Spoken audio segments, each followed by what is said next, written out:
আসসালামু আলাইকুম। Welcome to কারিশমাস kitchen. আজকে বানাবো ঘরে থাকা সাধারণ কিছু উপকরণে গোলাপ জামুন আর নরম তুলতুলে রসগোল্লা। আমি গোলাপ জামুন বানাবো গুঁড়া দুধ দিয়ে আর রসগোল্লা বানাবো গরুর দুধের ছানা দিয়ে। গুঁড়ো দুধ দিয়ে গোলাপ জামুন বানানোর জন্য প্রথমে একটি বাটিতে 1 কাপ গুঁড়া দুধ, আধা কাপ ময়দা, 1 চামচ বেকিং পাউডার এবং 1 চিমটি লবণ একসাথে মিশিয়ে নেব। মেশানো হয়ে গেলে আগে থেকে গুলিয়ে রাখা একটি ডিমকে গুঁড়ো উপকরণগুলোর সাথে একটু একটু করে মিশিয়ে নিতে হবে। একটু সময় নিয়ে বারে বারে এভাবে মেশানোর জন্য আমাদের ডোটা বেশি শক্ত বা নরম হওয়ার কোনো সুযোগ থাকবে না। খুব বেশি নরম বা শক্ত নয় এমন আঠালো একটি ডো তৈরি করে নিতে হবে এবং শেষে একটু ঘি বা রান্নার তেল দিয়ে এটা 15 মিনিটের জন্য রেখে দিতে হবে রেস্টে। ডো রেস্টে থাকতে থাকতে আমরা আমাদের শিরাটি তৈরি করে নিব। চুলায় একটি কড়াইতে 1 কাপ চিনি এবং 2 কাপ পানি দিয়ে 2টি এলাচ যোগ করে একটুখানি লেবুর রস দিতে হবে। চুলায় বসিয়ে শুধু একটা বলক পর্যন্ত অপেক্ষা করতে হবে। 15 মিনিট পর হাতে একটু ঘি লাগিয়ে আমাদের রেস্টে রাখা ডোগুলোকে গোল গোল বলের মতো করে নিতে হবে। এবার একটি পাত্রে বেশ কিছুটা তেল দিয়ে তেল যখন হালকা গরম হয়ে আসবে তখন আগে থেকে বানিয়ে রাখা বলগুলো ছেড়ে দিতে হবে। এরপর বলগুলোকে উল্টে পাল্টে সুন্দর মতো ভেজে নিতে হবে। যখন বলগুলো এমন ব্রাউন কালার হয়ে আসবে তখন চুলা থেকে উঠিয়ে নিতে হবে। এরপর আগে থেকে তৈরি করে রাখা শিরার মধ্যে বলগুলোকে একে একে ছেড়ে দিতে হবে।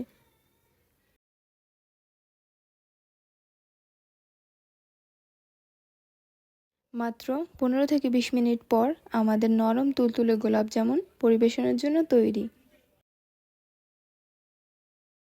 গোলাপ জামুনগুলো এতই নরম হয়েছে যে মুখে দেওয়ার সাথে সাথেই নিমিষেই গায়েব হয়ে যায়।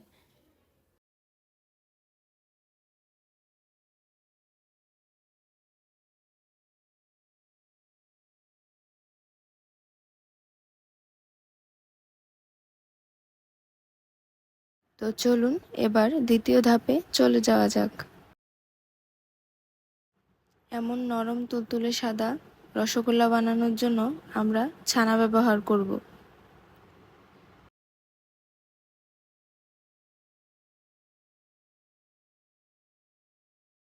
প্রথমে একটি হাঁড়িতে 1 লিটার গরুর দুধ নিয়ে তা জাল করে নিব।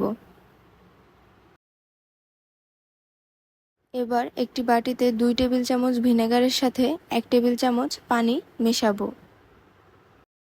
গরম দুধের সাথে এই ভিনেগার আর পানির মিশ্রণটি নেড়েচেড়ে যোগ করব যাতে ছানাগুলো আলাদা হয়ে যায়।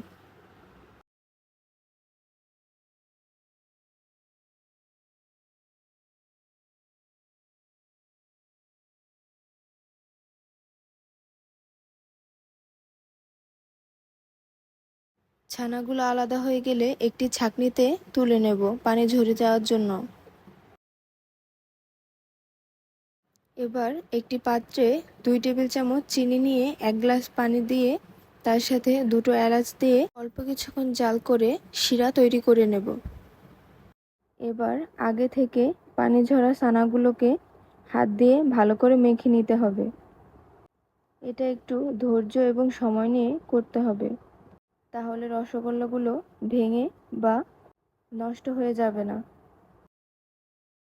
কিছুক্ষণ মেখে নেওয়ার পরে আমি 1 চামচ ময়দা আর 1 চামচ গুঁড়ো দুধ এর সাথে যোগ করেছি এবং আবার খুব ভালোভাবে সবগুলো উপকরণ একসাথে মেখে নিয়েছি।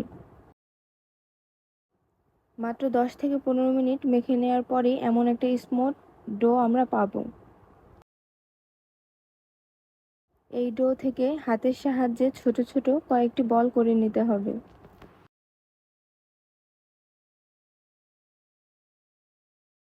দুই হাতের সাহায্যে এমন ছোট ছোট গোল গোল ক্র্যাক ফ্রি বল তৈরি করে নেব।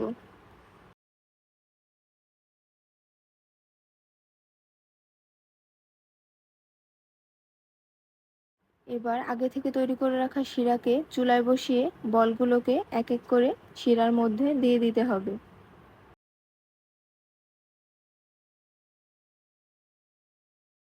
বলগুলো দেয়া হয়ে গেলে আমরা কিছু সময়ের জন্য ঢেকে দিয়েছিলাম। মাত্র 5 মিনিট পরই বলগুলো ফুলে আকারে এমন ডাবল হয়ে আসবে।